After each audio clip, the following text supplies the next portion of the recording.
Hey and welcome to Neverwinter the Arrogant. So today on PC there will be a patch from the usual 15 UTC to 17 UTC estimated time framing.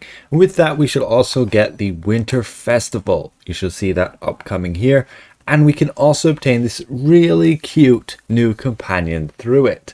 I can't exactly show you much about it other than this screenshot and it having the abilities there. Doesn't look too special. However, it's gonna look really cute, as whether it's an augment or a standard companion, we've yet to see. Now with module 22, there's been some big changes to the enchantment system and augments are definitely becoming more viable. I will go over that in another video. Now I want to talk to you guys about enchantments and your guys' worry about the insane costs that they are right now, and when you want to have lots of alternate characters that can get really expensive if you want to have the maximum amount of enchantments all on those alternate characters. And with those max rank 15s that we currently have on live, well, you can see their prices have really dropped considerably over time, and thus it's been much more affordable to have all of your characters maxed out with all of those enchantments. And you can mainly blame the trade bar store with regards to this. If you were to go and upgrade an enchantment even from rank 14 to 15,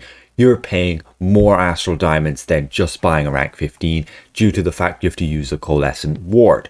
So already right there, the value of rank 15s is way lower than it is to actually upgrade them. So in my opinion, a rework is needed to the upgrade system to actually make it more viable to actually upgrade enchantments. So when you go and trade in your rank 15s, it'll be 3 for a blue, and then you can upgrade from there all the way to mythic. And you can consider this just like them adding, let's say, rank 16, 17, 18, and that being then up to mythic, maybe all the way to rank 20. You can consider exactly like that. We don't lose any of our stats, we don't lose any of our item level through this change other than being able to upgrade and get more of it. However, my issue is definitely with these combat enchantments, the way they now have 5,000 item level, and instead of just having what's it on live, max rank 14 gives only 800 item level and gives all of those following effects. Combat enchantments have been heavily nerfed through their change. For example, the Bile Thorn changed to the Poison Thorn now only has 25 magnitude on a hit. You can see the Bile Thorn on live had 60 magnitude. So that's a heavy nerf there. And on top of that, it giving a big boost in item level and not any combined rating means 5,000 item level loses you 5% basically on all of your stats. Literally all of them, you lose 5% due to losing 5,000 rating on every single stat. That's a massive nerf there to your stats due to this combat enchantment, and this runestone is the same. It doesn't have any combined rating, whereas runestones which you had before did. Now with that said, they are working on a change and to make it a little bit easier for alternate characters to have literally all your max rank enchantments. Now of course what you can do is literally go and unequip them. No gold cost there at all. These are unbound still, and you can go sell them, trade them to other players, or swap them over to your alternate characters, and it's very easy in that way. However, that can still be pretty inconvenient to do if you're swapping out all of these. That's a total of 10 of these normal enchantments, plus a combat and a companion enhancement. So with that said, they're going to bring out in the future the ability to swap out one of these enchantments for an account bound one.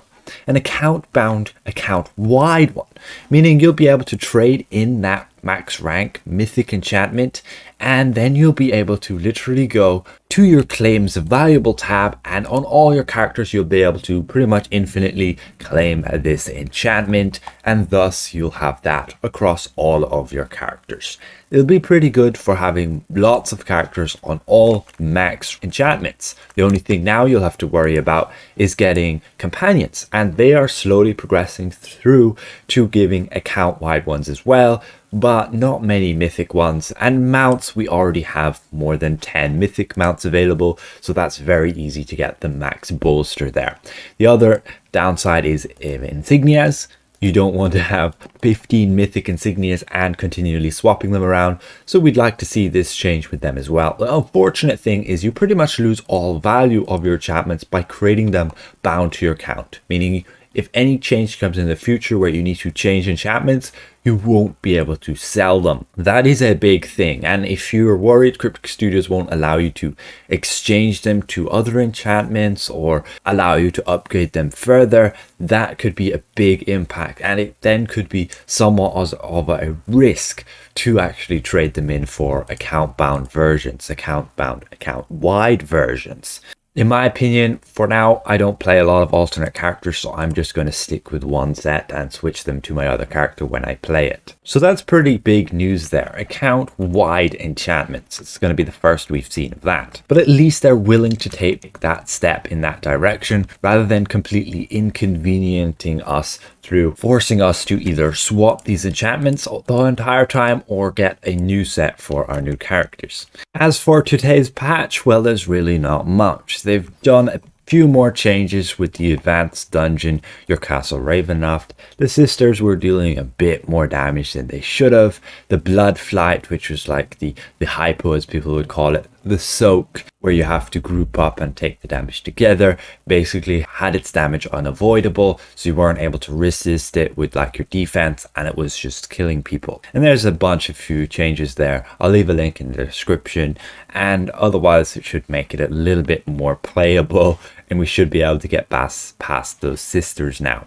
Otherwise, the calendar has been updated, so now we'll see a good bit further down the line up till February there, and we can simply see that some events of interest would be Dungeon Delvers around Christmas there, ×2 guild marks and shards and influence, and then your Winter Festival Xenoth, and then down here we have a VIP discount and so on. And otherwise we are going to again get the repeat of Leaps and Bounds event with our bonus RP and double professions. Nothing particularly interesting there. Was looking for perhaps a discount to the Wondrous Bazaar around when the new module comes live, but you can only hope, and even a trade bar discount would be nice as well. So hopefully this has been somewhat insightful and helpful to you guys, and if I presented this well, consider leaving the video a like. If you're new around here, consider subscribing. But see you guys around. Goodbye for now.